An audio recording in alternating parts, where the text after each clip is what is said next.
কৃষ্ণ।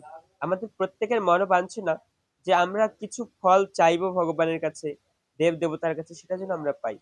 কিন্তু আমাদের মনকে আমরা কবে বোঝাবো, "হে মন, যা আমরা পেয়েছি, যা ভগবান দিয়েছে, এটাতে কি তুই সন্তুষ্ট না? যা দিয়েছে ভগবান কম দিয়েছে? কিছু কম দিয়েছে আমাদেরকে? কত কিছু দিয়েছে। না চাইতেই এত কিছু দিয়েছে। এইখানে থেকে আমরা ভারতে কথা বলবো, এইখানে থেকে দূর বিদেশে কথা বলবো। কখনো ভেবেছিলেন? এটাও ভগবান দিয়েছে। এত সুন্দর একটা হাত, অনেকের আছে হাত কাজ করে না, হাতে কোনো কাজই হয় না। হাত বিকলাঙ্গ। অনেকে আছে দেখতে পায় না, অন্ধ। অনেকে আছে কথা বলতে পারে না, বোবা। অনেকে আছে কানে শুনতে পারে না।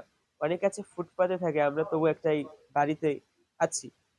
তো ভগবান আমাদেরকে এত কিছু দিয়েছে, এত সুযোগ দিয়েছে, তারপর আমরা ভগবানের কাছে চাই। আমাদের উচিত ভগবান যা দিয়েছে, তার মধ্যে সন্তুষ্ট থেকে ভগবানের সেবায় যুক্ত হওয়া। ভগবানের কিছু না কিছু সেবা করা এবং যা দিয়েছে এটা নিয়েই সন্তুষ্ট হওয়া। তো আমাদের মনকে আমরা কবে বোঝাতে শেখাবো যে মন যা কিছু পেয়েছি আমরা এটাই অনেক কিছু। এটা নিয়ে আমাদের সুখে থাকা উচিত এবং এর মধ্যেই ভগবানের সেবা করা উচিত। হরে কৃষ্ণ। ভালো থাকবেন সবাই। রাধে রাধে।